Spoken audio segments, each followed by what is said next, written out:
the officer, he's like, what's the problem? And the officer's like, well, you were about to speed. And he's like, what? I was about to speed. What do you mean I was about to? So, but I guess the bigger issue is we talk about Minority Report and some of the stuff, the more terrifying real stuff that Debbie just mentioned. What if we are okay? I can see, because I've seen similar arguments made. And what if we get to a point where it's like, well, we know a certain percentage of these people aren't actually going to commit the crime, but on balance, the crime will go down by this much. If we, we're just okay with like 2% of the people being not actually a criminal. They weren't actually going to do that, but it's safer just to lock them all up because the system said so. To me, that's even more terrifying. Well, yeah. Go ahead. I was just going to say, lots of our society already is doing that, like in terms of like hiring practices, for example, we see that it is completely acceptable if 40% of good candidates are rejected, as long as 60% of the other good candidates are not rejected. And to me, those numbers are just terrifying to think that, the 40% of people are being denied candidacy as a potential candidate at a company due to a heuristic sort of approach to figuring out who might be a good employee here and who might not be. Well, and then we're talking about, I try to be careful because when people, and I love statistics, but I think statistics doesn't really capture the human element of something. Yeah. So if you're saying 40% of people are being denied, you're probably ruining the lives of 40 people, 40 families. This really adds up. So it's problematic when you think of it that way. So it's not good enough to say, well, 60% is better than, 50% or whatever. Like, some things, is either 100% right or 100% wrong. So we can't, there aren't a lot of gray areas there, especially when you're going to take actions that are going to harm someone in their future. Well, and we see the same thing in self-driving vehicles where people are like, oh, look, it's 99% effective. And it's like, okay, but if you think of us all switching over to self-driving vehicles and think of how many millions of miles people are driving a day, a 1% error rate is a huge number of accidents. That's not even close to accurate enough. You need like 4, 5, 6 nines before you're down to an actually like acceptable error rate. Right, exactly. I'm like, it's not acceptable. Like if you have the misfortune of being get the short end of the stick, you don't want to be the person run over by a car, right? So yeah. One of the things I'm noticing in terms of just the interviewing process is that these systems, which are where it's acceptable to lose 40% of good candidates, are things like whiteboard interviews, where they'll have you come in and you're a programmer who uses a computer, and you're usually working on your own, either at your desk or at home or something like that. And you really have nobody like looking over your shoulder usually. And if you're pairing with somebody, it's because you're collaborating on something, as opposed to one person just making sure that you're not making mistakes and not being critical of you. And yet during the interview process, what we do is we bring people in and take away their computer, put them in a totally foreign situation, and give them a whiteboard and a dry erase marker and tell them, all right, do the same thing up here while all these folks are watching you and judging you. And what I'm thinking is, there's this silent minority that's being, basically punished for not being good at this particular type of assessment. And I just keep on thinking about all the neuroatypical people that, would be very good at a particular job. That would be maybe they're fantastic, engineers. But, you'd take somebody who's neuroatypical out of the environment which they have learned how to be functional in, put them in a totally different environment, and now you have you've taken them out of the place where they know how to be successful.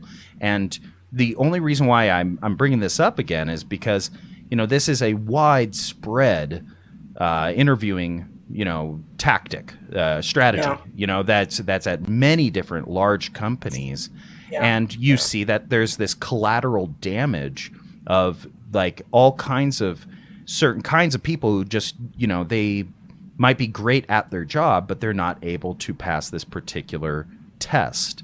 And so to me, it's sort of like a non-digital version of the same sort of thing, where we take the data, for example, and we put it in a different context, and then we try to draw conclusions based upon that different context.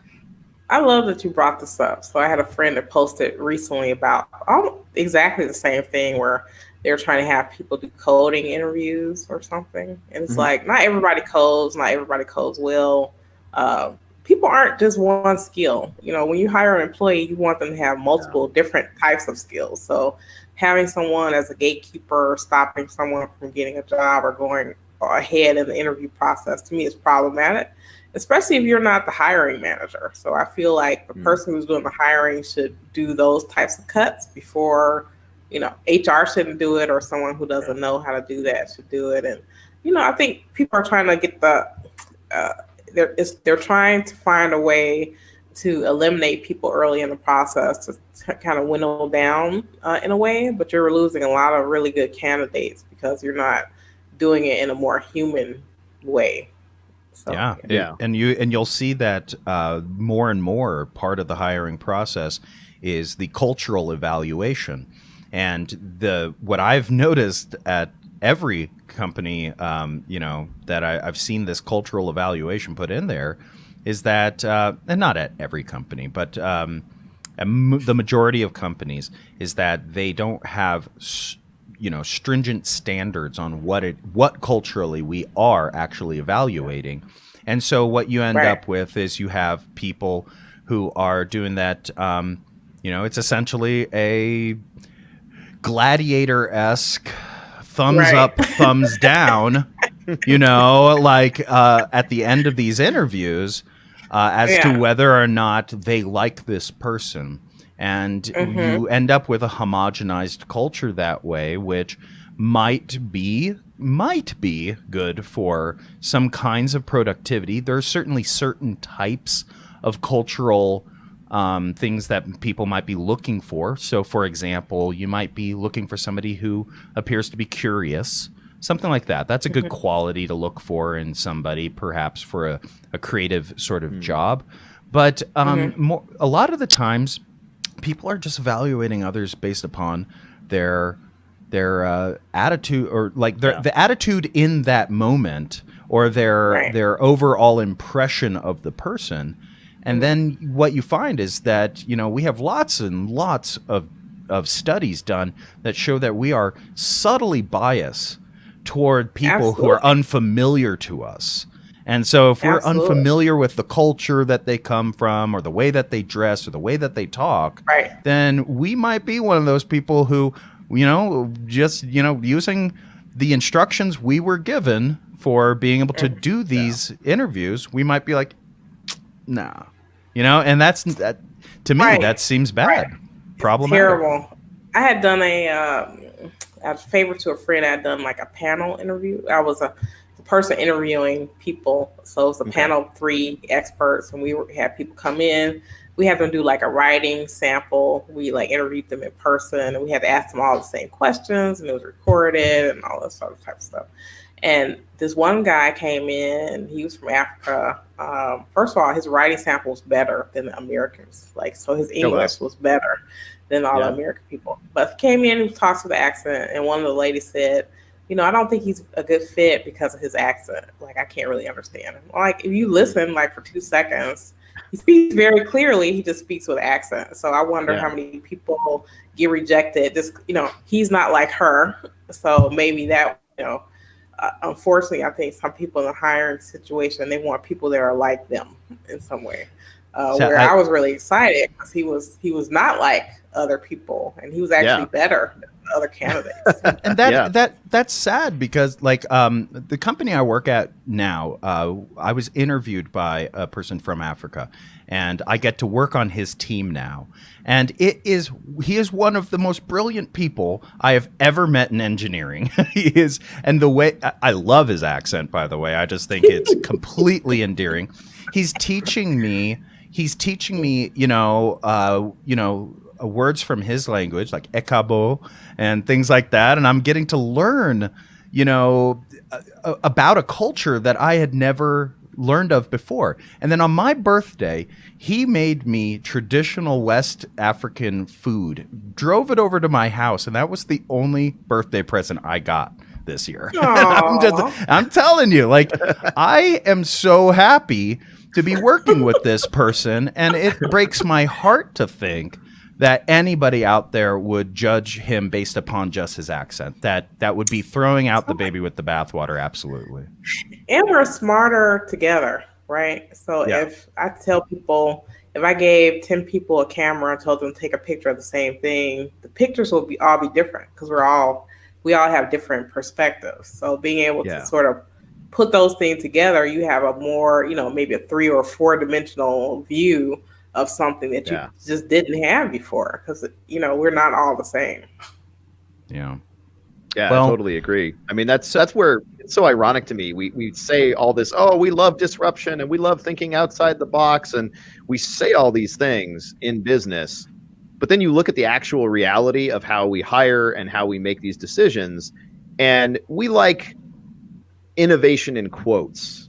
We like right, as long as it's like a small change, it's a hamburger, but it's got this one little thing different. Oh, that's innovative. Right. Versus there's this whole different type of food that, like you said, I actually found, I've gone to Ethiopian restaurants. There was one, I forget the nationality, but you actually ate, they're like, would you like American or traditional style? This is in New York, Brooklyn, many, many, many years ago. And we're like, traditional. And so they brought out a bowl of water, and you grab some of this this really sticky and dense and delicious cassava root and different potatoes, and you wipe it through the sauce, and really different set of flavors, incredibly delicious. And to me, so that's totally different. And when you hit people with changes that's that drastic, whatever it is, whether we're talking food, technology, process, anything else, they're like, oh no, that looks like actual work, that's too different. So I don't know, I wish we could embrace actual innovation rather than just quote innovation. Right. Yeah. Just because you change the font on your business card, that's not innovative. So Debbie, I got a question about this then. We're talking about how in small scales and within, interview processes, within all kinds of these just smaller scale evaluations of people for things, we can get into these cultural, we can get into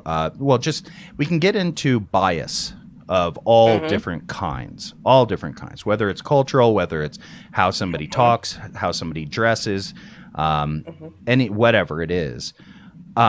Would you agree that in the wider scale, in the wider scope of the data conversation, we're talking about scaling up these biases and really deploying them worldwide, and that the 40% of people who might be denied at this one company, when what it seems like the industry, or the computer industry, the tech industry is driving toward, is making this process of denying people based upon biases more efficient and making it so this way we can scale it up and do it faster.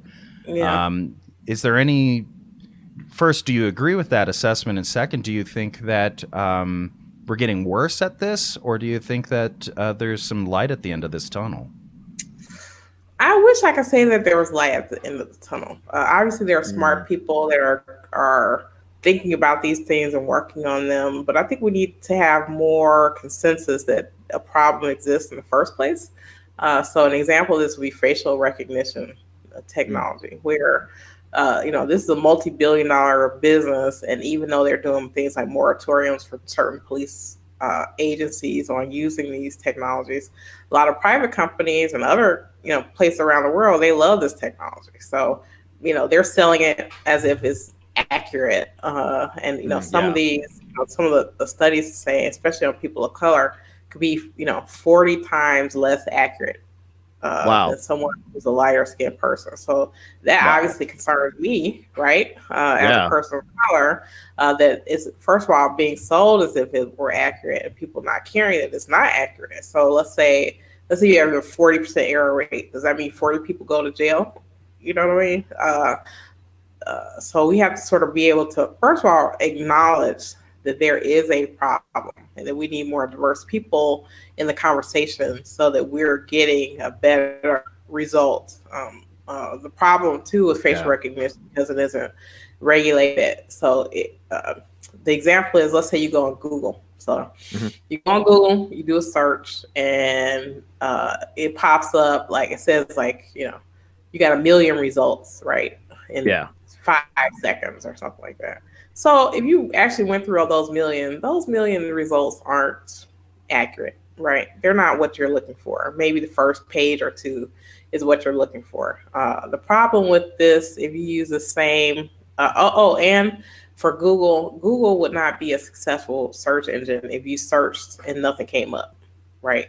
Yeah. You would think it wasn't working. So if you translate that thinking over to things like facial recognition technology, they always want a result, whether it's correct or not. So it's incumbent on the person to decide, are you 100% yourself? Are you not? They also have things that they do in these facial recognition databases. Let's say they have two faces or images that are somewhat similar. In order for it not to fall out of the search results set, they'll create like a composite picture. So it's not even an actual person, but it will bring up those two people. So who's going to jail, one or the other, or someone who looks like this new image that you put into the database. I just recently saw a federal study was done on the NIST's facial recognition database, which is used as a training gold standard. It's basically you run your algorithm against this database, and it benchmarks your accuracy against other algorithms in order to show the value of your algorithm. And yet the study showed that many different types of people or types of appearances are underrepresented within this database, that the people who put together this database predominantly chose white people, predominantly chose people who look a certain way. And because of this, the recognition algorithms either, they have a bias. So, for example, some people with darker skin will be matched to a particular face more often than other people with other shades of skin. People who are women will actually be recognized less often because the women that are represented in it are all pretty homogenized in terms of the diverse appearance of women in this database. And so when I think of facial recognition at all, I'm really, I guess, how do I put it? I in a way, I think of it as a dangerous technology. It's a dangerous technology in that I can't think of any single application of it that seems to do better than another form of it. So, for example, even unlocking my phone with my face, right? Well, maybe not. That's actually a bad example because that's going to be using, nowadays they use LiDAR and it's based upon your exact face. So that's not that, but the older versions of facial recognition locks, for example, they were just taking a photo of things and not the depth of somebody's face and then trying to match it against a database, for example. And So anyway, what I'm trying to get at here is that facial recognition has a twofold problem to me. One is that, if we're talking about using this in law enforcement, if we're talking about using this to identify individuals for any important purpose, it's a very, very imperfect technology to begin with. And then the second one, which I think I would love to hear your thoughts on, which is how we solve that problem, is to give it pictures of everybody on Earth, right? Because then if we can increase the data set to actually be representative of all the different kinds of faces. I got thoughts there for several. Let me let Debbie go first, but I got thoughts there.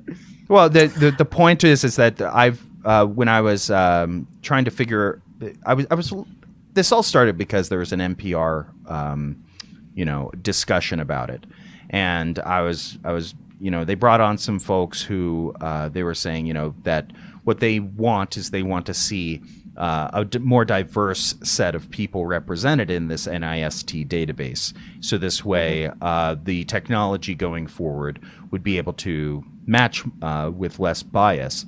But they were also saying that there's always going to be a bias unless you get an image of everybody into even this. Then, go on. Even but, then. So yeah, okay, that's fine. But the point I was going to say is that this leads me to how would you get that image of everybody? And let's say that's imperfect too. That's fine. And what new problems would that create? But correct, exactly. And that's when we're talking about data, we're talking about privacy, we're talking about data security, we're talking about all those different things. The harvesting of people's images for these facial recognition algorithms seems to be something that is built into terms of service these days. Like Facebook definitely harvests these images for all kinds of stuff for their own platform at least, which means that there is a database somewhere full of billions of people's faces, which may or may not be anonymized. We don't know. So anyway, I know I brought up a bunch of things there, but I'd just like to hear, I guess, I'd like to hear what you have to say about it, and also what reservations Alia was just bringing up. So the technology is like Pandora's box. It's out of the box now. So we can't stop it, I don't think. So the best that we can hope for is to improve it so that it's working as accurately as possible. Also, there are two issues that we have with technology. I almost feel like it's kind of a Disney issue where, let's say, a bear is a terrifying wild animal, right? It's not a cute, cuddly thing that you put bows on. So people sort of thinking that the things they're doing is, they have a false sense of security about facial recognition, and they have a false sense of, they think a computer, unfortunately, is more accurate than a human, and it could be in certain ways, but not in this way. So you can't abdicate your responsibility as a human to make a judgment to a computer.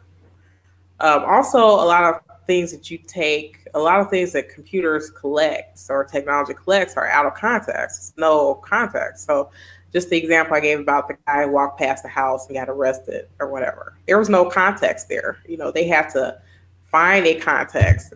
He said, I'm walking from work. I'm not trying to burgle someone's house or whatever. So I think those two fallacies, that computers are more correct than humans and that they can abdicate their judgment to computers, and that technology can't really bring in the context. Even things like contact tracing apps. So let's say me and you both have the app. Let's say I'm at the stoplight at the corner and you're standing on the sidewalk. We could be, up to 6 feet away from each other, but I'm in a car and you're on the street. So in that way, the app doesn't know that there are barriers between us, and we wouldn't really be in contact with each other. But that's another reason why we have to really use technology in its proper place, I think. Yeah, I mean, to me, tech is an amplifier, and people forget that. Whatever issues you already have, you bring in tech, you amplify those issues. It doesn't erase, it just amplifies. Right. And so when we're talking about facial rec, especially when we're talking about how does this relate to prosecutions, and there were 2 examples already that were discussed on LinkedIn, that's probably a whole bunch more that haven't hit the media, of people being arrested based on facial rec matches, and both were innocent. And yeah, both, I had dark skin as well, so there we go. Right. And not to be really terrifying, but you mentioned the study you talked about was 40% less effective, less accurate. So the number, you said, well, that means 40 out of 100 people are going to get arrested. To make it a little scarier, it's probably worse than that, because it's 40% less effective. So there's already a baseline level of inaccuracy. That's a multiplier on the baseline level. So it's going to be greater than 40%, 40 out of 100. Yeah, totally. But the reason I have problems with that is, first of all, facial rec and any of these real world things, and this is why it makes a terrible way to unlock your phone as the only way to do it. It's fuzzy tech. With a password, you either got the password 100% right or it's wrong. That's right. There's not like an in between. Well, that's close enough. You almost spelled it right, right? But with facial rec, you're in different lighting. Your face, if you get sick or have an allergic reaction, or just when you wake up versus when you go to bed versus were you just exercising, or your face changes, your voice changes. None of these can be 100% accurate with one person, because you change over time. So there's always a fuzz factor, some level of error that has to be acceptable, or it'll never work. Like the only way it'd possibly work is if you took a picture of someone's face and then immediately took another picture. Is that the same person, the same face? Then it can work. But once you add some time, it can never be 100% accurate. Right. So, and then, especially in criminal situations where you're trying to push it as a form of evidence as if it were accurate. So you're assuming that there's accuracy there that really hasn't been proven. So some of the other things too, we talk about bias, and one thing that was really enlightening to me, I forget the source on this, but they were talking about how, when we say, will it be bias? Yes. Any kind of recognition system based on ML, facial rec, behavioral, any of these will always be biased from a minimum 3 sources. One source is the team. Is it a team of white guys? Because a lot of Silicon Valley is my demographic, or a bit younger these days. It's a team of young white guys out of college. So they just, even if they're not directly biased, even if they don't harbor any actual bias, and I will tell you, while tech seems to slant progressive, I have known people who are alt-right. That was real fun. I invited one that he wasn't when I worked with him, but over 20 years, I introduced him to a board member of mine. It was not in a preferred group. That was fun. That wasn't awkward at all. So there is some extreme bias in some cases, which I think is relatively rare, but also needs to be acknowledged more. But then there's just also the blind spots that, as a white guy, like, I just don't know some. The only reason I'm aware of certain issues is because I do have friends who've run into those issues, and they've shared that with me. And now I'm like much more attuned and I pay attention, but total blind spot before talking with them. Yeah. Yeah, right. So you do need diverse people in those conversations, because you just don't know. I had gone to an identity conference in Amsterdam a couple years ago, and one of the videos that the woman, her name is Emma Lynn, she's brilliant. She used to be head of identity for Visa. Now she runs her women in identity in UK. But the presentation she showed was mind blowing. I just had not seen anything like it. And she showed a video in this thing. The little hand dispensers in the bathroom that give out the soap and stuff like that. Yeah. She had shown these hand dispenser where it would work on a white person's hand, but it wouldn't work on a person of color. I've seen, and faucets. Yeah, right, exactly. Like airport faucets. Because someone who was creating this, they chose the IR wavelength and then the reflectivity threshold to trigger it. They chose it wrong. Right. Exactly. So, I mean, there are definitely blind spots, stuff like that. Yeah. I would say, it's not necessarily that they chose it wrong, but they didn't even consider, folks with different skin tones to test it before they had rolled it out. And so, that, to me, that sort of points out a blind spot that can immediately be addressed by industry, which is that in the course of testing, we need to have some sort of threshold, some sort of standard threshold for representation of diversity. So this way we can have faucets, turn on for people of any skin tone. So we can have things like, for example, we can know that facial recognition is not yet ready for certain applications until it can meet a particular threshold. I kind of agree, but I want to push back on some of that. But real quick, so you mentioned that. It's funny you mentioned the racist soap dispenser, because I use that as an example, as a preamble to a panel on diversity in security that we did years ago at Security and Audit Conference in Phoenix. And that one is annoying, right? If you can't get soap to wash your hands, annoying. It's not going to kill you, probably, although depending on what you catch because you couldn't wash your hands, maybe. But there are worse examples, and there's stuff that, if you look at voice assistants, again, traditionally trained on young male engineers. So the frequencies that they tune into, for the longest time, voice assistants couldn't recognize women and children because on average their voices are higher, and they were trained with deeper male voices. And that's, again, probably not fatal, but super annoying. But then you look at airbags. Airbags were designed for someone of my size, like a full-grown man. And so the force of an opening airbag is calculated for someone not my size. And if you're not in spec, then that can be fatal. And the worst case of this was actually in the military traditionally, and now currently. I'll give the newer example and then the earlier one. The F-35, the ejection seat in the F-35. If you eject and you're a little too tall, the forces your body will undergo as you eject will snap your neck. You'll be dead before you exit the plane. The whole point of ejecting from a plane is to not die. So, and traditionally, I read this amazing article talking about how initially the airplanes that the military was using everything was fixed. And what they did is they measured literally 1,000 service members, and they averaged all of the aspects of the service members. They came up with the average man, the average woman, and they just said arm span is this much, hand dimensions are this much. They measured a ton of different, I forget all the stuff they measured, but it was at least 10 or 20 aspects of a human. And this other guy's like, well, wait a minute. That doesn't sound right. So he went to find the average service member. And what he found was that any one individual, if you take the average measurements across humanity, which statistics kind of naively tells us, like, you should be able to find someone who's smack in the middle of all these averages. But what he actually found is any one individual out of thousands, he could only find 3 that matched. I think it was like 3 to 6 that matched on 3 dimensions of they were average on all 3. But when he expanded it to more than 3, to like 10 dimensions, there wasn't a single person in this large data set that was average on some. They were always off. They were always out of spec in some way. And so the Air Force, once they figured this out, went to the plane manufacturers and said, hey, maybe if we had some adjustable seats and some adjustable throttles and some, like, make this customizable. And initially the airplane manufacturers are like, that's going to be super expensive. We're not doing it. And the military said, you know what? We don't care. First, we have the money. And secondly, you're obligated by contract. Give us adjustable seats. And the accident rate for military planes, went way down because there were people who simply could not reach the pedals.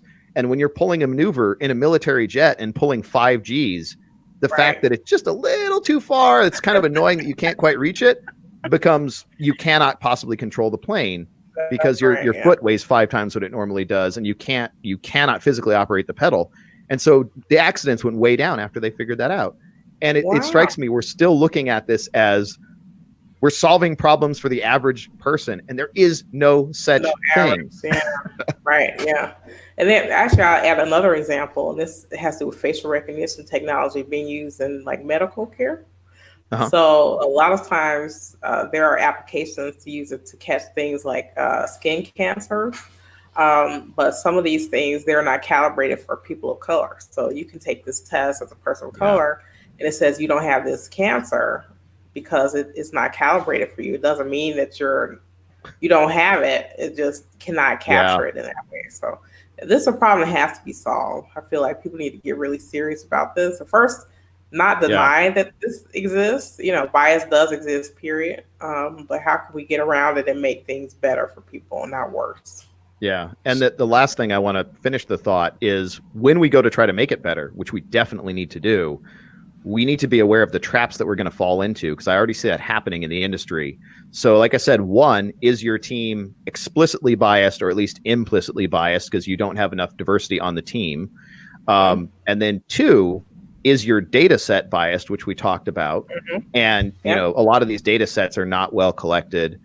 And three, even if your data set and your team are perfect, I'll use that in quotes, you know, are supposedly perfect, the real world has bias. And we've already seen problems where you start like tying, is someone more prone to committing a crime based on the neighborhood they live in? Well, yeah, because there's been redlining. And so we have correlations that have nothing to do with causation, that yes, if your skin color is this and you'll happen to live in these neighborhoods because you've been forced, you know, out of other neighborhoods, and those neighborhoods happen to also be socioeconomically disadvantaged through other policies.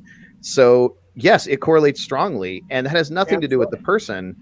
It's this really complex web of interactions between these different policies and systems. And when you're just deploying an ML algorithm that's just going to find patterns in a ton of data, that's what it does. It finds patterns. It doesn't know if the pattern is a good pattern or a causative pattern or anything else. It's like, oh, look, a pattern. And you're like, whoops.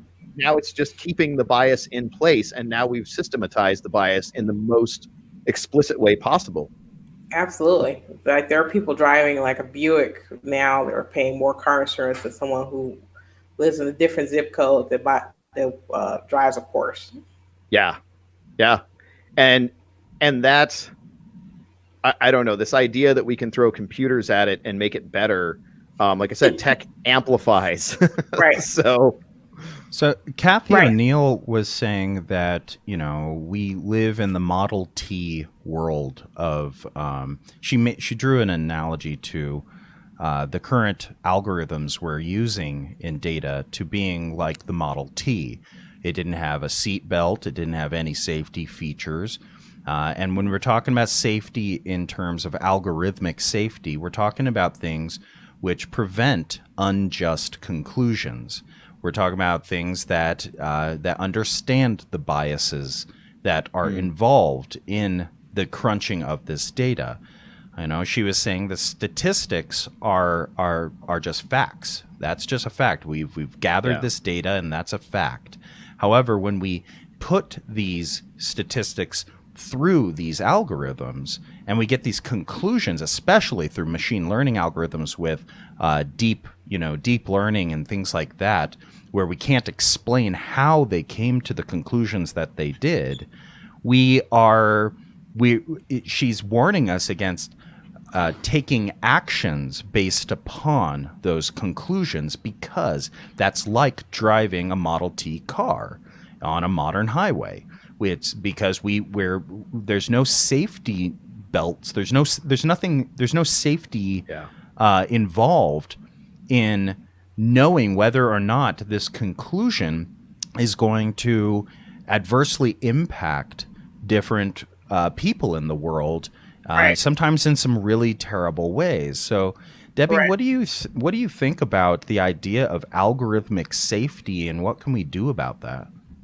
I think it's really important that we have people who can evaluate algorithms, you know, like a broad correlation of people from different, you know, locations, different racial makeups, different sort of technical areas, because again, we all see different things. So being able to collaborate with people that are different will help that in some way. But then I feel like, again, I think, you know, having a computer spit out information is different than a human deciding to take an action against someone.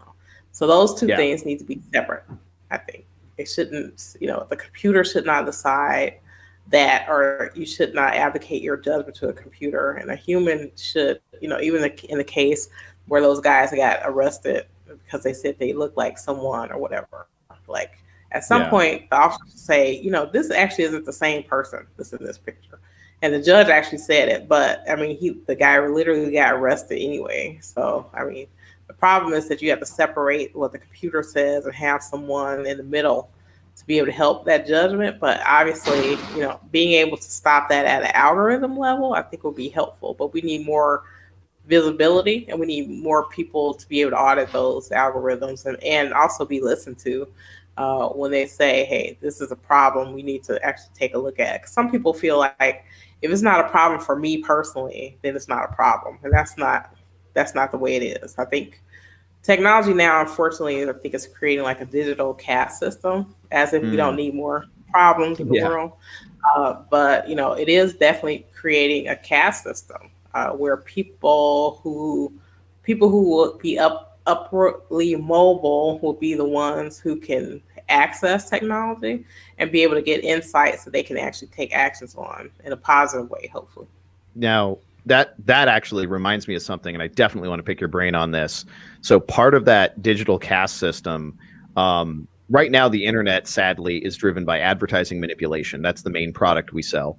And I've seen like we're already seeing this in a minor way. And I guess my question is, do you think this will get out of hand, and what are your concerns? But we're seeing on like Hulu and these other different streaming services, you can watch it for free and we'll throw ads in your face, or you can pay a little bit more and then we'll stay out of your way and you can just watch your content. So because the ads come with these entire surveillance networks and they're collecting data, it seems like if you have enough money, you can kind of opt out of being surveilled to some degree, and you can preserve your privacy. And so part of that caste system, do you think the ability to withhold one's own data and preserve their privacy, like how do you see that playing out into this digital caste system, and where do you see that going? Yeah, right. It's a problem because if you don't want to pay or you can't pay, right, you have to. Actually, this comes up in payment systems and things with like cell phones and things like that. So a lot of cell phones that you see, they have like the lower cost plans and stuff like that. Some of those, I think they're trying to create laws to stop it. They may be preloaded with malware or apps that collect all types of data. So you get the lesser phone, you get a cheaper phone, but it has more surveillance. So the person can pay more, in a way. I think it's almost like, you remember the phone books where everybody's phone number was in a phone book, and then you paid money for your number to be unlisted. I think that's probably the way it's going to go, sadly. Yeah. So to bring it back a little bit to the idea of algorithmic safety, I've been thinking about how do we solve this problem? And it doesn't seem to me that, for example, insurance companies have any problem with using a flawed algorithm right now. They're just totally okay with doing this. And then loan companies and credit bureaus, totally okay with using these imperfect algorithms. So the question I'm wondering is whether or not, this is a matter of justice, and thus it's a matter of legislation. We really need to have some standards set that say that, for example, until we have something like explainable machine learning, we can't use these to make serious decisions that could impact people's livelihoods. Because if we can't if we can't defend ourselves in a legal setting against an algorithm's decision making, because the algorithm's decision making is unknown to everybody, how can that be used? Yeah. I think one thing that I wish that they would do in the U.S. that happened in the GDPR, and I'm sure people would be upset, the business folks would not be happy about this, but there should be a situation where it's legislated that the companies have to make sure the information is accurate. So right now, when you think about like a credit bureau or something like that, they're not really responsible for the accuracy of your credit report. You are. So you have to look at their credit report. If something wrong, you have to like contest it and all this other type of stuff. But what if we flip the script and said, look, you all have to make sure this is your job to make sure it's accurate, and you give transparency to the person. And then obviously if something else is inaccurate, you can contest it. But right now they put so much of the onus on the individual, knowing that most people aren't going to be able to do it. Yeah. Yeah, I think that's really, it's ridiculous. Because right now you don't sign up. This was brought up, I think, in one of the trials after the Equifax breach. You don't sign up or opt in. Like they just start collecting information. So the idea that somehow you have responsibility for the accuracy of the info in a service that you never asked for and can't really reasonably opt out of. Yeah, the responsibility is completely inverted there. Well, doesn't And it you don't know seem where the data came from either. Because if you're not their customer, right, you don't even know where they got the data from. right? And again, that just seems to me at a base level, it's a violation of the burden of proof. You know, that if they're making a claim about our credibility, they are the ones who need to actually back that up. The burden of proof is on them to say, here's where I got the information from. Here's exactly how we arrived at this conclusion.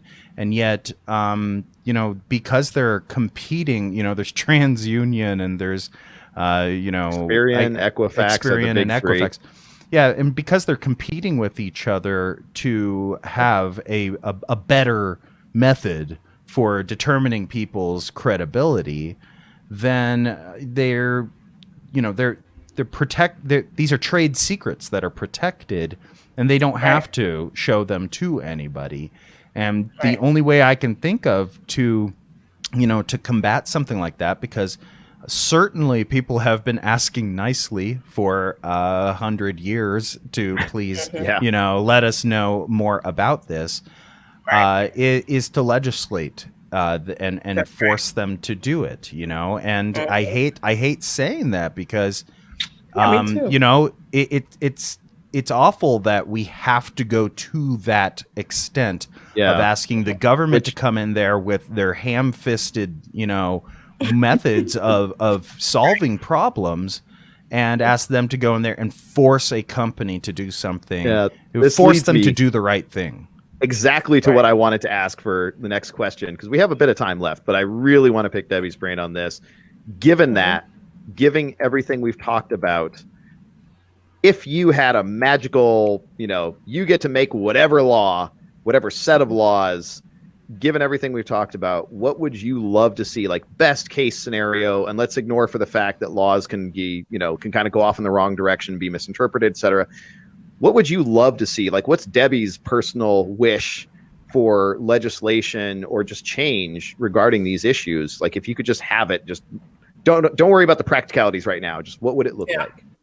I would love to see privacy be a human right in the U.S. So right now, privacy really is a consumer right, except for the Fourth Amendment against unreasonable search and seizure. And even that has limits based on technology, where things like the third party doctrine say if there's data that you give to a third party, it doesn't have the same protection that it would if it was in your physical surrounding, which is crazy, you know, because most people use the internet, most people use a computer. So any data, let's say if I had an important document on my desk, just because I put it on the cloud, it shouldn't have lesser protection from, you know, unreasonable search and seizure because of that. But I feel like we elevate privacy to a human right, it will make a lot of changes downstreams, especially like, you know, not every human is a consumer. So a lot of the consumer privacy rights that we're talking about that we're passing in the US right now aren't human-based, they're consumer-based, and it's situational. So let's say the CCPA in California. So if let's say you go to a grocery store in California and you're shopping or whatever, because they're in California, you're in California, you're a resident there, they have to comply with certain rules and regulations about how they capture data under CCPA, right? So let's say you go across the street to a church, they don't have any obligation because they're carved out from CCPA. You're the same person, right? You want to protect your data, but because they're different, the way the law is written is, okay, because it's an organization, they don't have to meet the same standard, where I'm saying the same standard should be across the board because your data, you have a right, no matter where you go, to have your data protected. Interesting. I think you mentioned this at the beginning of the show. You mentioned that Hipaa And I know that's like, yeah, it only applies to medical and certain insurance providers. So like you said, if you can collect the data somehow outside of that, there's no protection. So that seems to be a general theme, is that we have these laws that just protect very specific cases. And so, yeah, I totally agree with you. If you could make it instead of an exemption almost in some cases, and just say, no, this is a right by the nature of being a human. This is a right you get. That, yeah, I totally agree with that. Yep. So it's just, I think of, the right to data sovereignty, which is, I think, what we're talking about, which is the right for a person to make their own decisions over where their data is stored and how it is accessed and who gets to access it. Hipaa does give us some tools for private healthcare, private health information, some tools. However, it just seems like it always seems to tie right back, and I don't want to go off on too much of a tangent, but I do want to give a nod to digital identity being the real only solution to this, because the only viable solution I've seen so far, because compelling these vast number of companies to all do the right thing and store your data the right way, and to only give access to who you say should access it, just doesn't seem viable. It seems like we have to put the data back into the hands of the individual, and the only way we can do that is through strong digital identity. And so, do you have thoughts on digital identity and how that ties into all of this?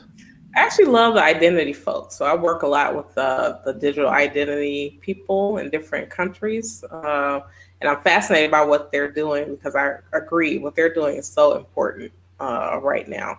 And I like the idea of a self-sovereign identity. So let's say let's say you're a bank of your own information, and you pick and choose who gets the information, and if you decide you don't want them to have the information, you can pull the information back, as opposed to right now, what we have is fragments of information that someone has put in a database somewhere that may not even be accurate. Yeah.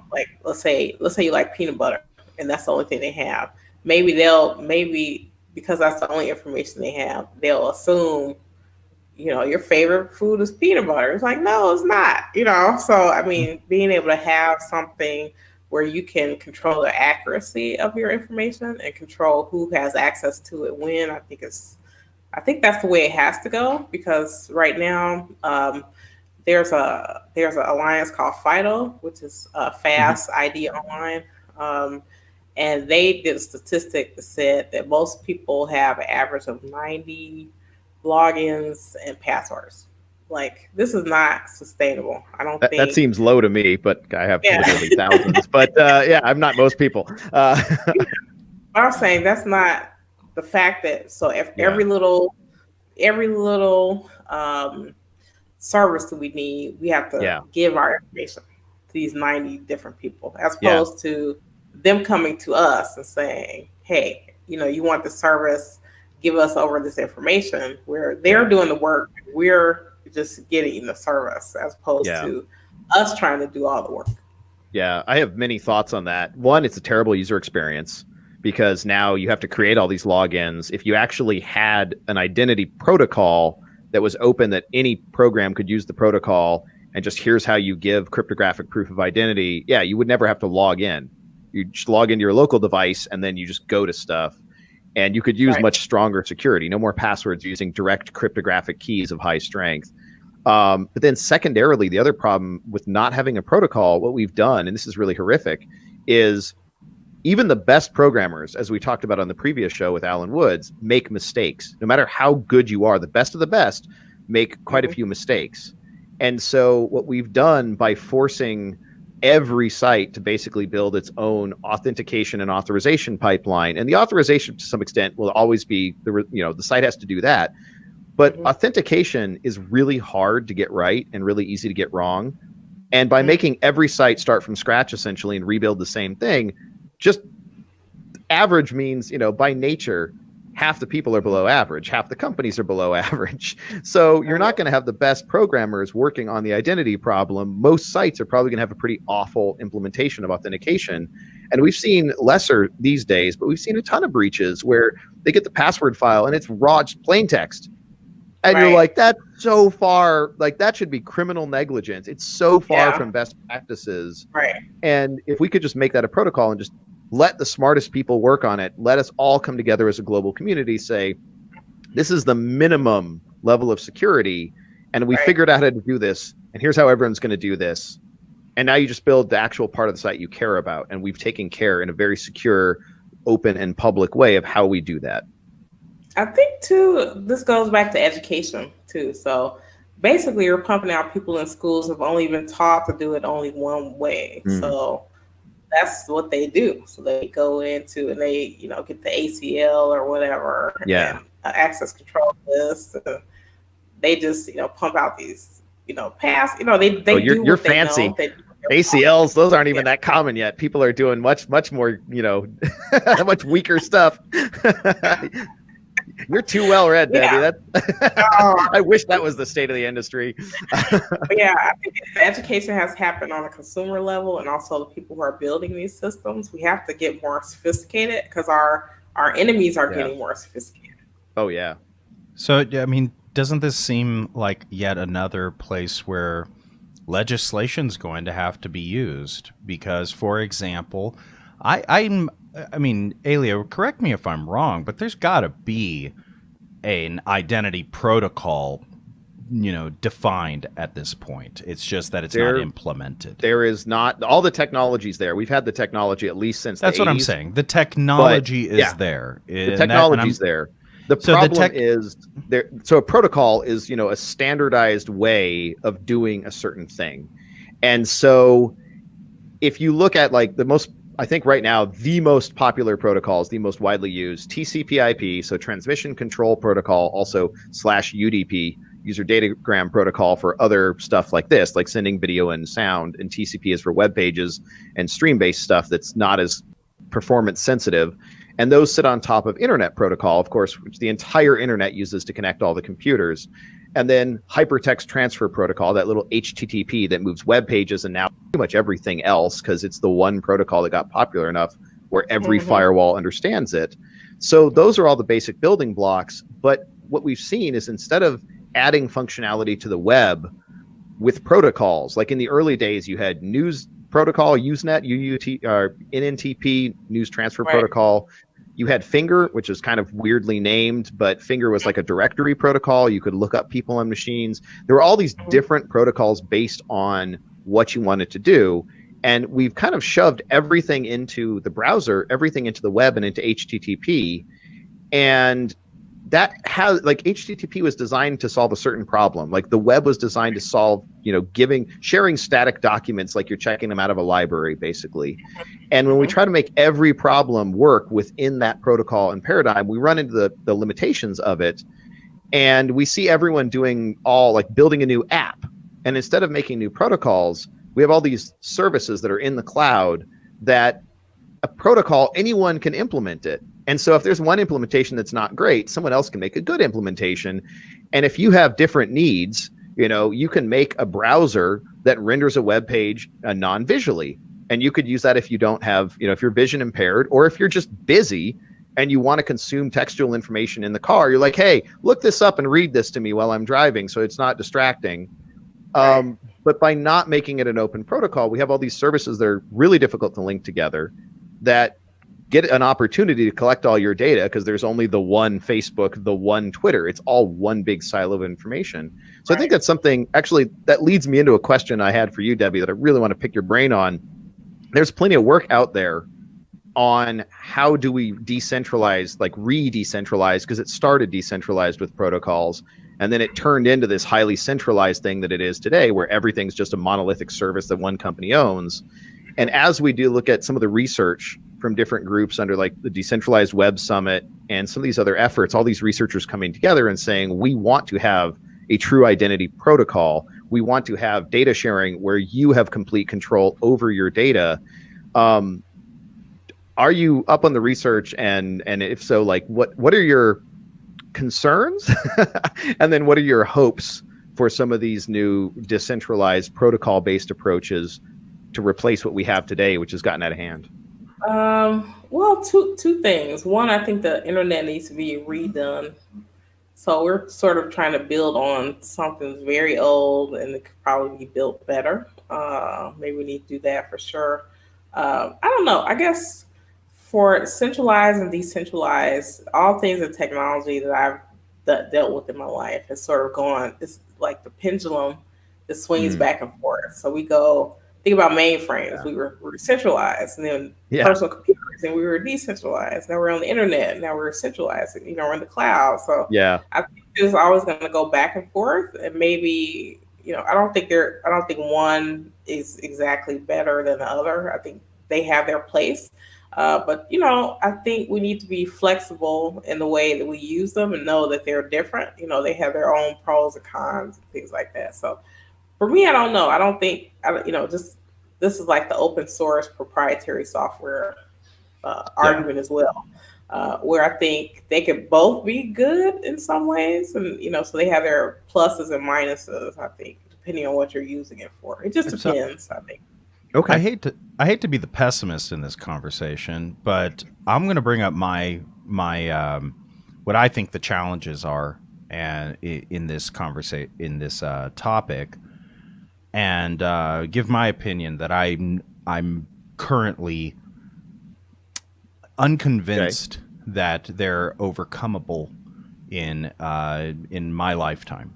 And what those are is, for example, we have the technology to build a strong digital identity, where we have we have plenty of proposals probably out there for what could replace the internet as it is.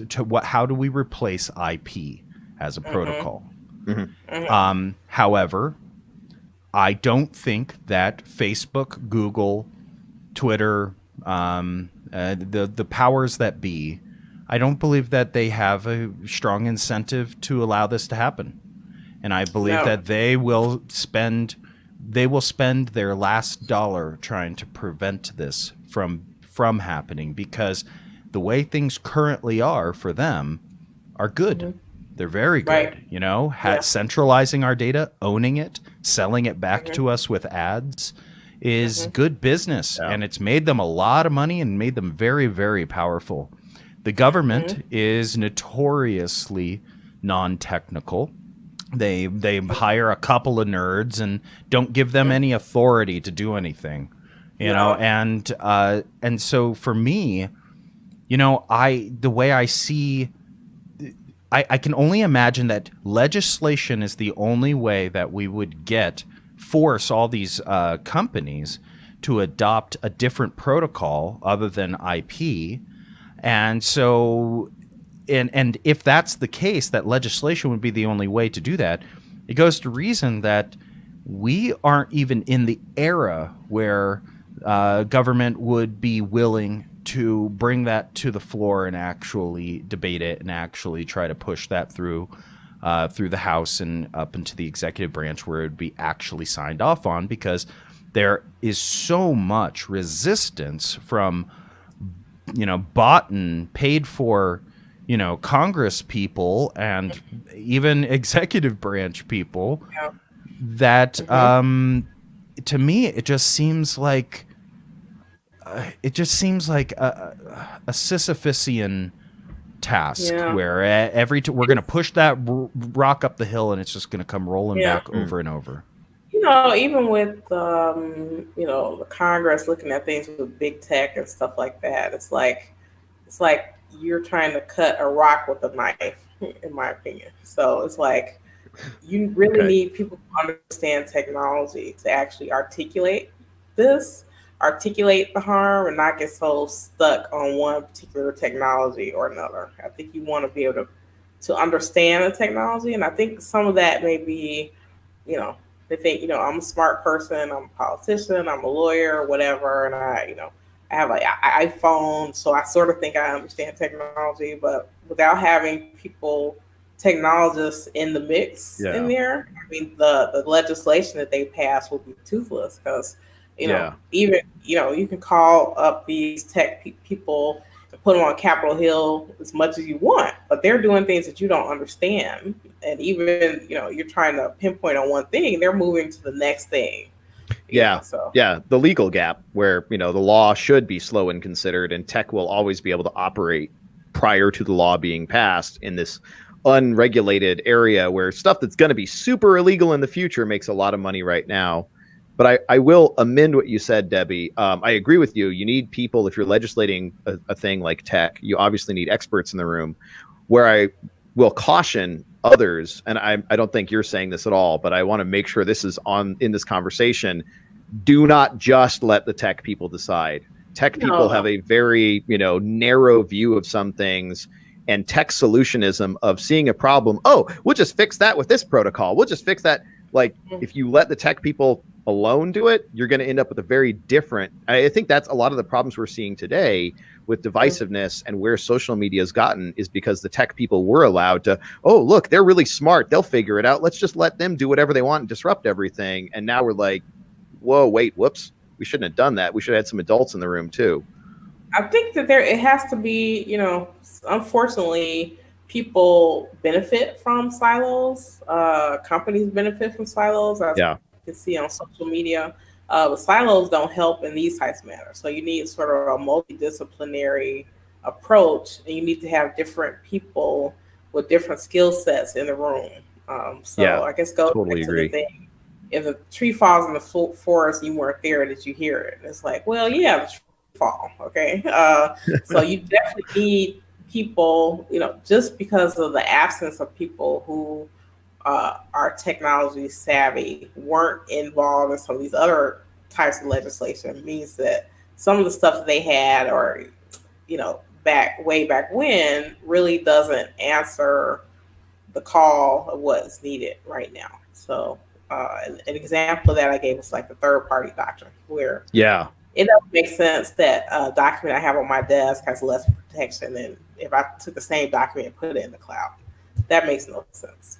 Yeah, so, I wasn't really aware of that. So that's something I think that probably a lot of people are not familiar with outside of those with legal training. That's incredible. I consider myself to be a reluctant optimist. I want to be an optimist, right? I don't like being the pessimist. It's just that it seems to be my default mode, which is that I see this incredibly difficult. To me, it seems, the word insurmountable comes to mind when I look at what it would take to get digital identity truly adopted, and for the rest of these promises of what that would bring us in terms of data sovereignty and things like that. I look at it and I just go, gosh, not in my lifetime, right?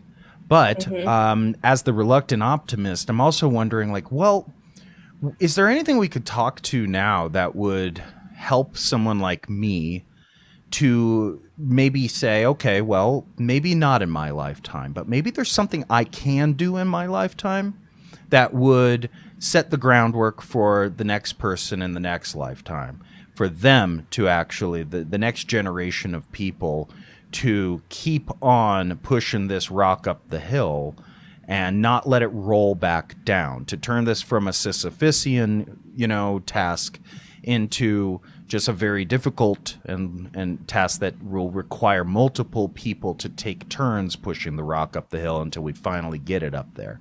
So is there anything you see in terms of real hope or real action that we can take, either as just citizens or technologists, to do our part in pushing this rock right now?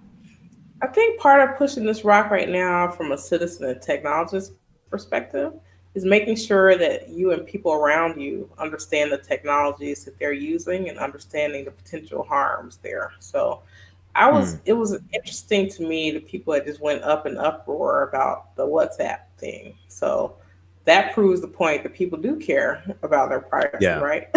Yeah, very much so. where the argument had been made in the past, people really didn't care. It's like once you tell them, yeah, they will care. So I think our charge is to really educate people so that they can make informed decisions in their own personal life. But I think also this will have kind of a legislative impact if you have the consumers pushing legislators and say, hey, this is not right. I don't like this. We want this to go this other way. Where right now it's almost like the consumers are silent, so they're basically what they have in their ear are kind of the lobbyists or the big tech companies saying like, this is what we want to see in terms of legislation. So having people being more educated in their own personal lives, this WhatsApp thing is going to have an impact on Facebook. Obviously they're still going to make a cajillion dollars, right? But if other companies are seeing that because of that privacy change they made, that now Signal or Telegram is going to make so much more money now, that is what speaks to technology companies, so the money talks. So being able to see how consumers change their behavior, I think, and again, I think what Apple did with iOS 14 is brilliant because they're proving the point that privacy can be profitable because people do care about their privacy.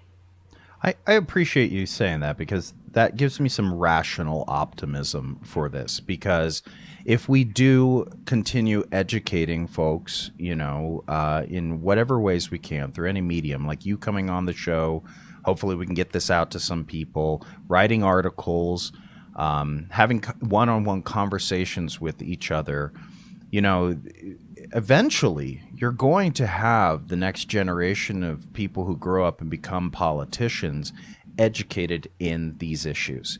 And then we will have folks who are empowered and in a position to, say, write up some legislation in the House and be able to move that, then they'll become senators, and those senators then are understanding of the issue. They understand how important it is. Eventually we'll have justices that are educated on the idea of data sovereignty. We can't get there if we aren't educating people now. We are essentially, we're charged with the task of making sure that the next generation of decision makers in the world are going to have everything they need in order to make the correct decision, the right decision for data justice in the future. Yeah. And legislation, it has to be done incrementally, I think. We're seeing that, for example, in the EU with the GDPR, even though people just started really hearing about it 2 years ago, like it took them 25 years to get there, So I think we have many, many years to go before we can get to a regulation that's anywhere like that. Even the state of California with the CCPA, people feel like that came out of nowhere, but the state of California in like 1972, I think, 72 or 74, decided that privacy was a fundamental human right. And they had over 200 privacy laws on the books before they even started CCPA. Wow. And then when they started CPRA. So it's sort of like a building, you have a foundation and you just sort of build on it. So I think that's what we have to do at a national level. I'm hoping that because all 50 states have a data breach notification law and they're different in every state, if we can make that into harmonize it into a federal law for data breach notification and then build on that, year over year. I think that's probably a good way to start. Yeah. And I happen to know, because we've done some advisory work with the Arizona state legislature.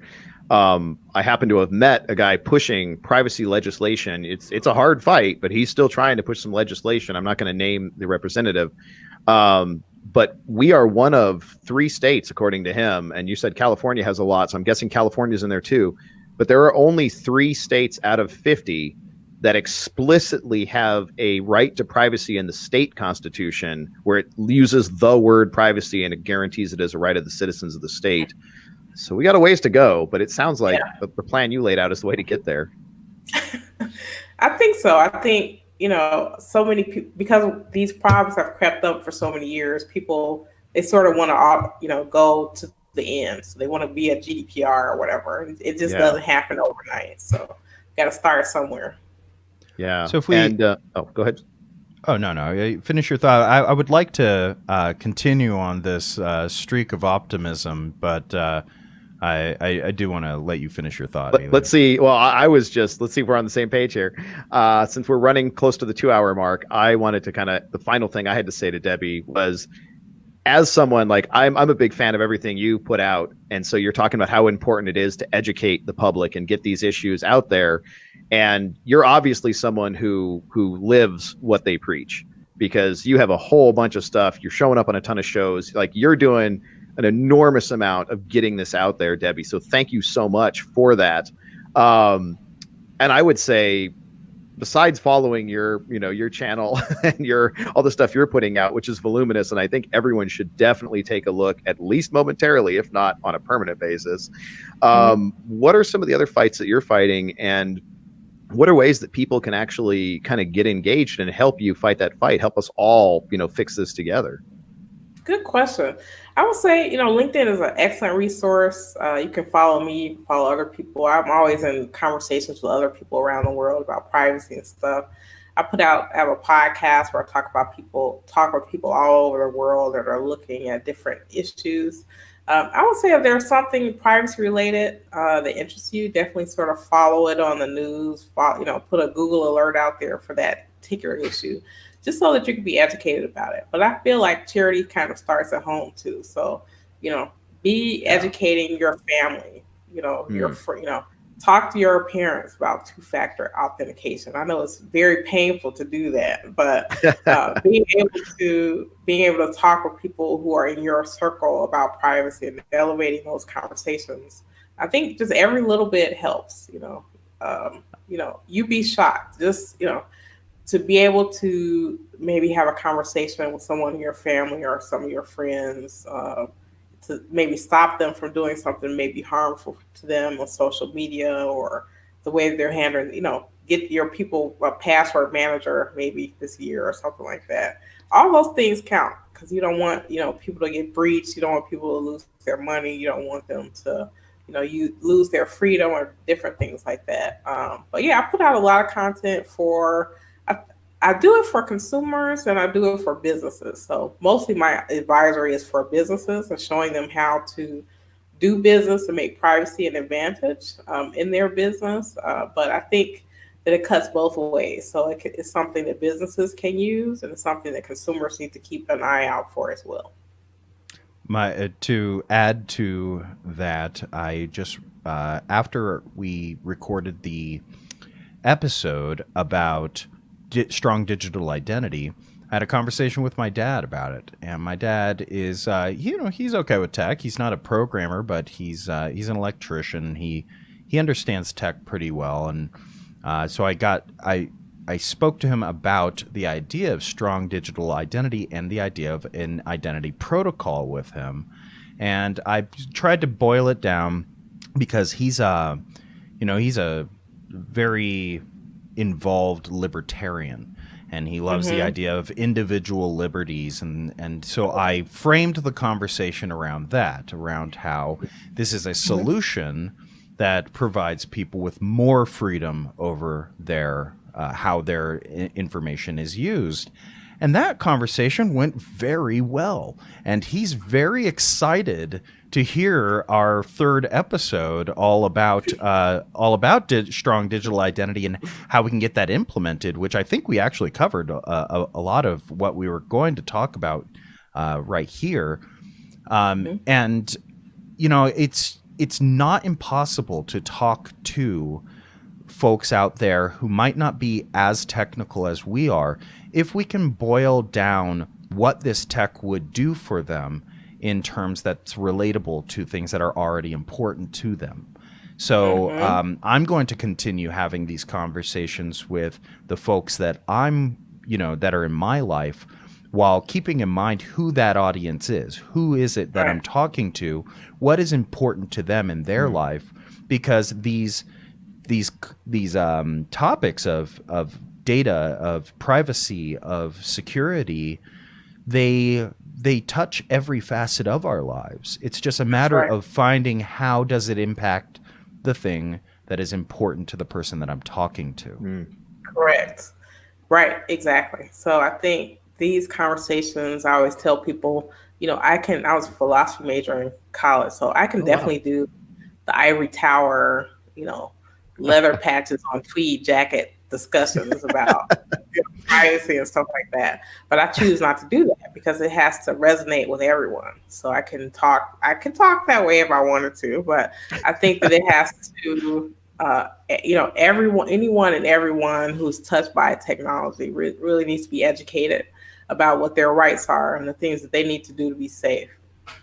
Yeah, very often, I have friends who, they're just like, why should I care about this? I'm really just worried about how am I going to, get my kid fed and clothed today and get him off to school.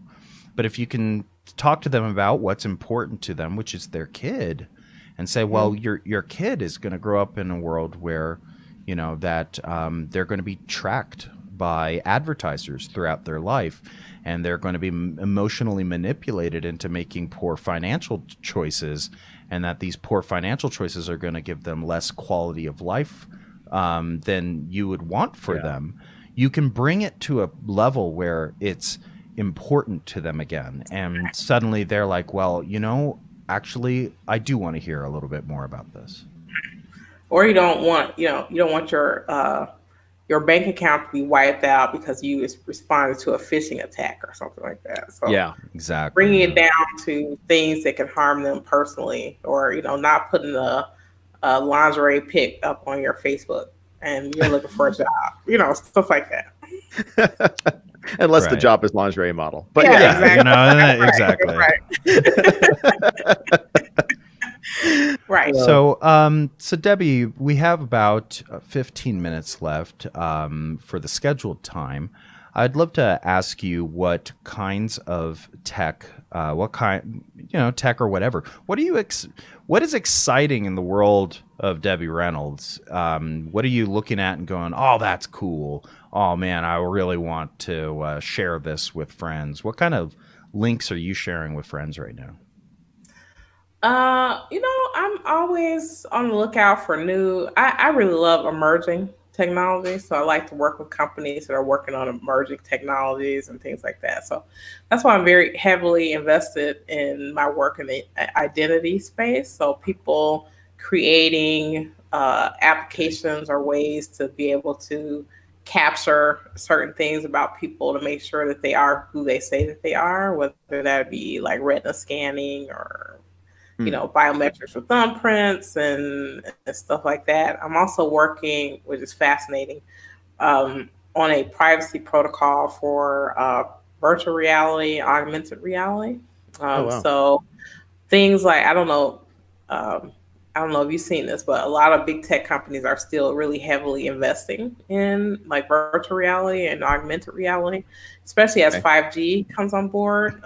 They want to be able to create maps of the world that are 3 or 4 dimensional, almost like Minority Report, where you're seeing things that you can interact with if you're wearing like glasses or goggles, or even if you're driving in a car, maybe those visualizations will show up on like the glass, on your window or something without you have an accident. But just those types of things to me really excite me because there are so many different uses I can see that for. They're definitely using virtual reality, augmented reality being used a lot in medical things. Like we're at home now, right? A lot of people are doing doctor's appointments online. There are ways where they give you a pair of glasses and maybe they can diagnose you, based on your eyes or based on the movement of your head and different things like that. So I think it's going to be really interesting to see how these things play out. But obviously we want them to be as safe as possible. So when people think about augmented reality or virtual reality, they think of gaming. But I think there are going to be a lot more different uses of it. And that's why a lot of big companies are investing heavily in this. It would be cool, I think. One of the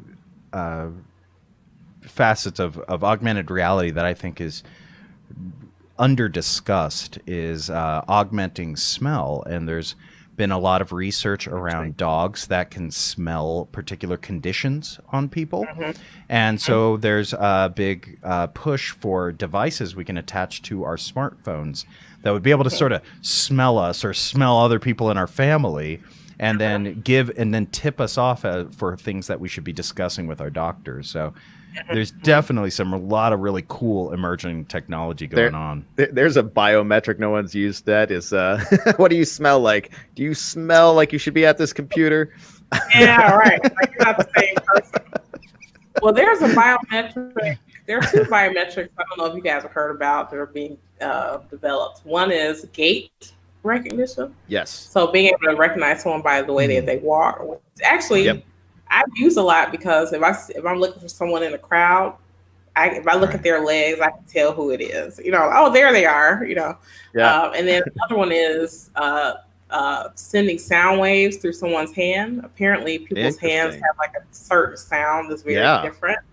That's wow. I hadn't heard of that one. Wow.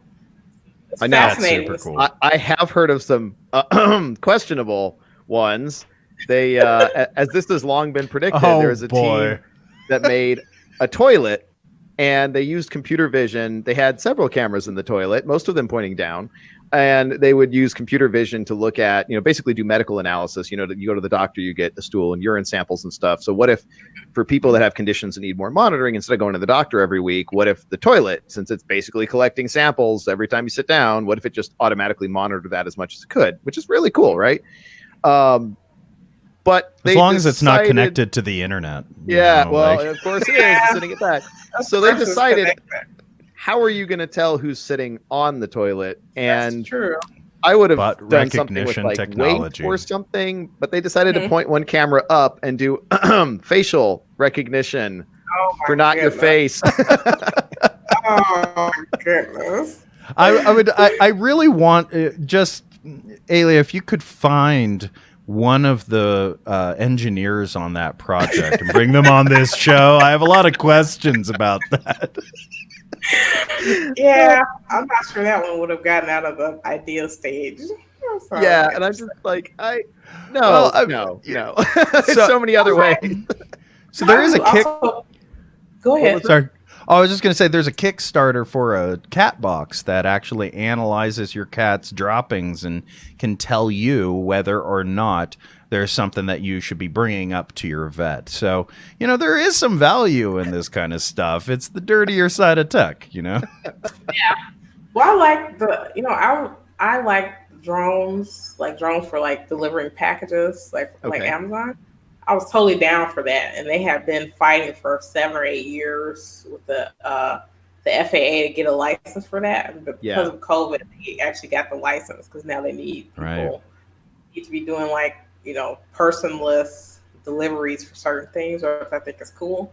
The one thing I didn't like was the idea that they want to have drones inside the house. Yeah, no, because there's a whole article. Like when you put cameras up on your wall, which is already sketchy and they're internet connected, you kind of know what their field of view is and you know where they are. And so, you can put them in places where, for instance, you don't put a camera in the bathroom, right? Problem solved. You don't have to worry about that. Yeah. But with the drone that can freely move around your house, not okay with that. Not okay at all. But, draw the line there. The funniest thing was I was actually working at Amazon when that hit the news for the first time and they were just talking about acquiring the robotics company for the warehouses. And we were laughing like crazy because there was a prank thing, like a fake website. There were two of them. There was Taco Copter and Lobster Copter. And they put these up as and one was on the East Coast. The Lobster Copter was supposedly out of Maine, and Taco Copter was on the West Coast. And the idea was that you could use this app and they would just drop, a drone would bring you tacos 24/7. You're like, I want tacos. And and so it was a joke though. And then Amazon's like, we're going to do this. We're just like, oh my God. They didn't get the joke. I almost don't want to bring it up, but because we're on such a streak of positivity right now. Yeah. But it does seem to me like, that whole dystopian universe where there's the police drones that are just flying around observing everybody. it's not even going to be necessary. We're going to have delivery drones, Oh. and they're just going to be multi-purposed. There is a short film that I strongly recommend. I strongly recommend you both watch. There is a film called Skywatch that is so good. That is literally what you just said. It's the fusion of all these ideas we just talked about. Go watch Skywatch. I'll repost it on LinkedIn. We'll have to throw the link in the video description too. I posted that for Robert Hodges, and he's like, "Oh God, yeah, that looks totally legit, looks real." I hope they turn it into a series. It's just a little trailer, like an idea, like not even a full pilot. But Skywatch, you both need to watch this. Let's check it out. Well, I don't know if you know from Minority Report what Steven Spielberg did was talk to a lot of futurists about things that were in development at the time because he wanted the movie to be, not outdated. And so a lot of that stuff is coming into play now. It's terrifying. Yeah, it is. But so now that you talk about the taco drone and the police thing, maybe instead of the police coming to your house, it'd be the taco drone. It'd say tacos. I didn't order tacos. That sounds like get you to come out of the house. Right, with an offering of tacos and have handcuffs on the other drone next to it. Yeah, that would work completely. That just reminds me of the old Saturday Night Live sketch of Land Shark. Oh yeah, he's like, "Who is it?" And he's like, "Oh, the postman, taco drone. Oh, well, I'll open the door for that. Oh, it's Land Shark." That was so funny. That was a hilarious skit. Yeah, but I think a lot of people would open the door for a taco drone. I mean, that's the way they'd get me for sure. Yeah,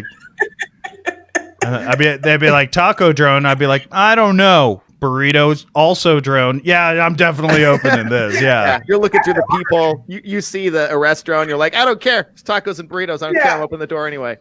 Yeah. This is worth a potential death. I'm going for it. Right. The fact you didn't order it didn't matter. The fact it just showed up. You're like, oh, this is exciting. People are asking, like you just mentioned the fact you didn't order it. This ties all together. Amazon, one of the ways they're doing this 1 hour delivery is using that analytics about knowing this many people order toothpaste, toilet paper, soap, etc.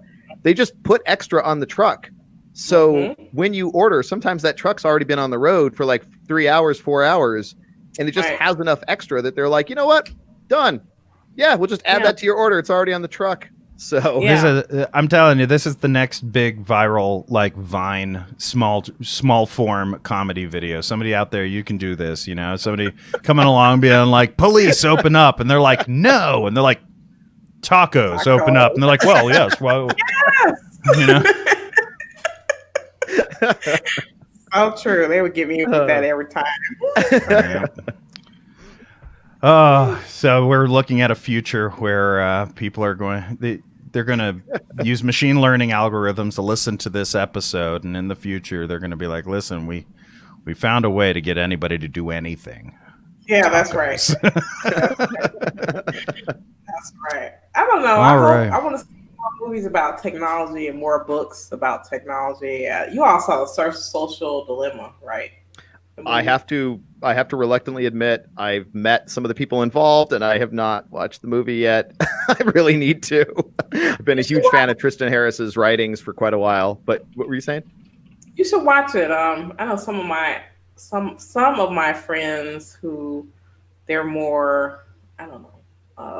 I like them. Well, let me put it like this: I like the movie because I feel like anyone could watch it and understand this. Put your kid down and watch it. Anyone interacting with technology be able to watch it. I think some people wanted them to go more into the tech geeky details of it, like a little bit more high level, where I feel like that doesn't resonate as well. As soon as they use an acronym, then no one is listening. No spoilers because I haven't seen it either. But we will let's put a link into it since it looks like it's a Netflix movie, and I'll definitely watch it now. Center for Humane Technology they're doing stuff. They put out things pretty regularly, almost weekly. So they're still doing it. It's not a one-off movie. They've been fighting that fight for I think at least 5 to 10 years. So they did a good job. I think it's a good movie, especially with the Capitol attack and what happened recently. I think it has a new angle there that I hadn't thought about before. So Awesome. Well, I'm going to have to watch it, and we're going to have you back on the show, Debbie. This was an awesome episode, an awesome conversation. I'm really hoping that this helped you with your fear of live productions, and we didn't have to do it. We're not going to have to do any jump cuts. This was a great conversation, So, we are at the end of our time, though, so I want to give you an opportunity to, plug any other kinds of projects you're doing. We're definitely going to be putting your LinkedIn, link into the show notes. But is there anything else you'd like to see in the show notes and let people know about before we let you go? Oh, well, I'm on LinkedIn. So I'm happy to connect with people on LinkedIn for them to follow my content. I try to put out several things. A video. I definitely have a podcast as well. And then you can go to my website as well to find out all the other things I'm up to, which is DebbieReynoldsConsulting.com. Awesome. Nice. And I will say to people, make sure if you go and follow Debbie on LinkedIn, don't just do that. Go to her page and click on posts. Because I just noticed with another friend of mine, he posts like 20 things a day. And LinkedIn I'm like, why? Man, his post velocity really slowed down. He used to post all the time. I'm only seeing like one a week now. What the heck? And then I went to his profile and I'm like, oh, look, just something 2 days ago. I have to scroll down like 20 screenfuls to find something from 2 days ago. So don't trust the algorithm. Go like really look at Debbie's page to find the good stuff. Well, if there's anything we learned, sorry, Debbie. Go ahead. I was just going to say, if there's anything we learned on this show, it's don't trust the algorithm. That's right. Well, I will say I found out recently that LinkedIn, if you post more than once a day, they only send out the first one to your network and the second one they don't. So that's why you shouldn't post. They say you shouldn't post more than once a day because they if it's more than once, they don't really. Yeah. And here's that algorithmic sovereignty. Like if you post more than once a day, I don't want to see just your first post, Debbie. I want to see all the posts. Right. How do I tell LinkedIn, show me all of Debbie's posts. Don't cut any of them. Well, I have friends because they do post a lot of important things. So I do have to go on their profile and like find that stuff. But that's probably a good hint for people like putting out content on LinkedIn. Maybe just try to post one thing a day and then, spread it out a bit. I guess that's the way they want it. I don't know. All right. Well, that's all the time we got. Debbie Reynolds, thank you so much for coming on the show. Awesome conversation. I'm really looking forward to having another conversation. So hopefully in like a few weeks or whenever you're free, especially after this new administration comes in and we start getting some more ideas of what direction they're going. Would love to have you back on here to discuss all that. Sure, I would love to. This is a fun format. You guys are doing a great job. Great job. Thank you so much. All right. Well, folks, that is the end of our show. We want to thank everybody out there for listening or watching.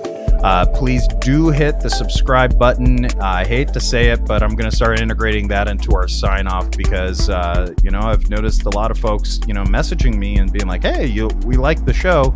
I'm like, have you subscribed? And they're like, no. And I was like, all right, well, I guess we're going to have to start saying that at the end of these dang shows, right? So, please do subscribe. If you like podcasts, go on to the Apple Podcast Store or really any podcasting app that you like and subscribe to us there as well. And Elio, anything from you before we go? No, that's about it. I think this was great. As has been the trend, I thought it was going to be good, and it still exceeded my expectations. So really glad to finally get Debbie on. Yeah, excellent. Well, everybody, have a wonderful evening and take care.